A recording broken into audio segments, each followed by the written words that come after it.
Ce forum est appelé pour mettre les acteurs ensemble, les acteurs à différents niveaux. Au niveau communautaire, nous avons des organisations de femmes qui sont là, nous avons des leaders féminines qui sont là, nous avons des ONG locales et des ONG internationales présents pour discuter ensemble des capacités de prise en charge de la santé mentale, pour discuter ensemble les problèmes de prise en charge, pour voir les réponses disponibles et pour voir les complémentarités possibles entre les acteurs et pour voir qu'est-ce que nous pouvons avoir du côté du gouvernement pour prendre en charge la santé mentale comme un problème de santé publique et surtout avoir une politique nationale de santé mentale.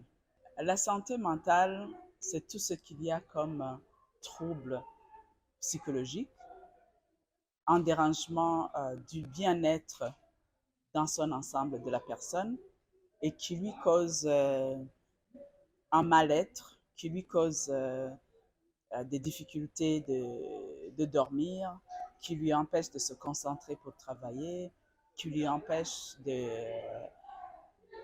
qui lui empêche de s'épanouir comme personne et vivre son quotidien sereinement.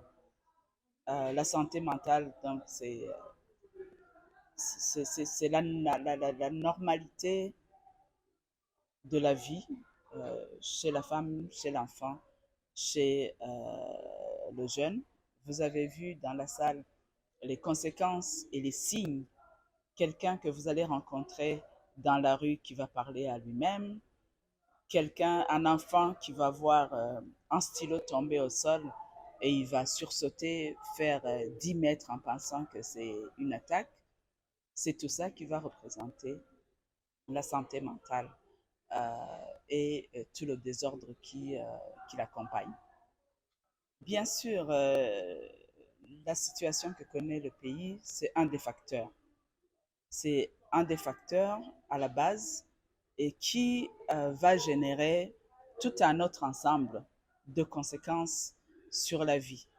Dès que quelqu'un, suite à l'insécurité, quitte son milieu de vie, quitte sa maison, perd son métier, perd son travail, il perd un être cher, tous ces facteurs associés, ça va peser sur lui. Et le tissu social qu'il a pillé, il va le perdre. Les voisins, les membres de sa famille qu'il a pillés et qui ne peuvent plus à cause de cette crise, il va les perdre. Et donc, c'est quelqu'un qui se sent abandonné, qui se sent perdu.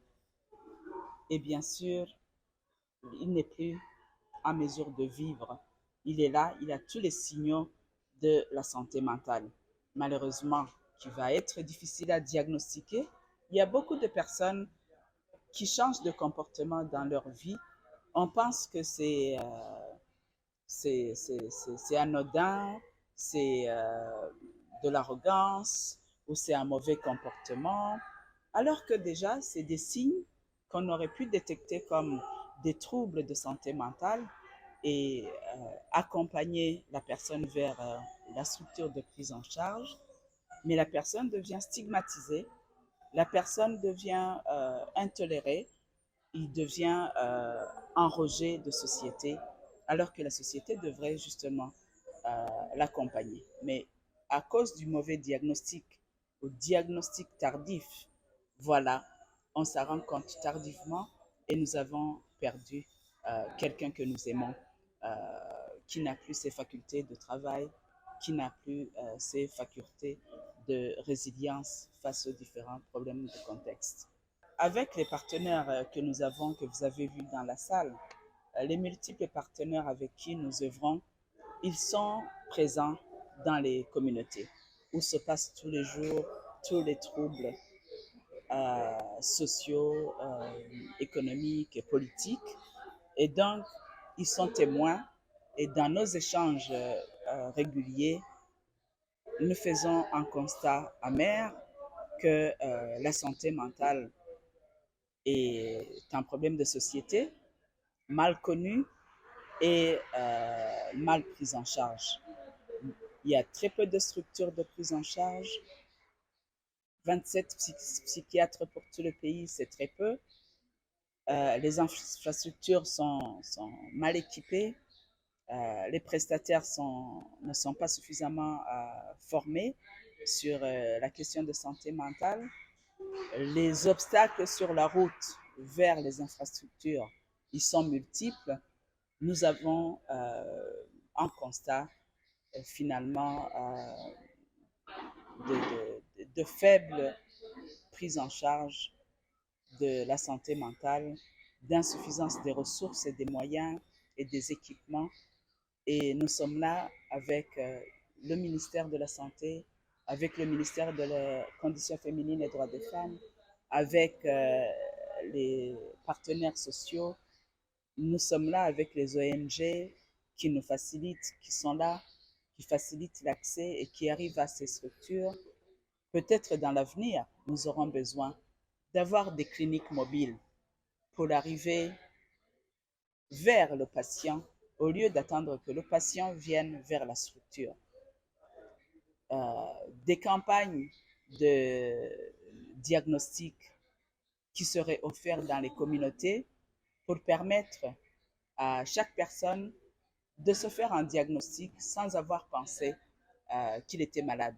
Il y a beaucoup de malades de santé mentale qui s'ignorent et avec des opportunités de diagnostic, ça pourrait faciliter l'offre des services, mais ça pourrait faciliter à la personne d'aller vers la structure de soins et d'accepter d'y aller parce qu'il a pris conscience que c'est une maladie. Aux médias, vous avez un rôle important de déstigmatiser la santé mentale. C'est une maladie ordinaire, c'est un problème de société que les gens et les sociétés doivent incorporer et accepter et accompagner comme tel pour contribuer à la consolidation de la paix. Une personne malade physiquement ou mentalement ne saura pas donner sa contribution pour la consolidation de la paix parce qu'il n'a pas la faculté ou il a une déficience de faculté que la société n'a pas su détecter et n'a pas su soigner. Déstigmatiser la santé mentale, c'est un rôle des médias. L'éducation des populations sur la santé mentale, c'est un rôle des médias. Et nous serons là comme acteurs, comme agence, avec les autres structures que vous avez vues dans la salle, pour accompagner les réponses et pour appuyer le gouvernement dans ses efforts de prise en charge de la santé mentale.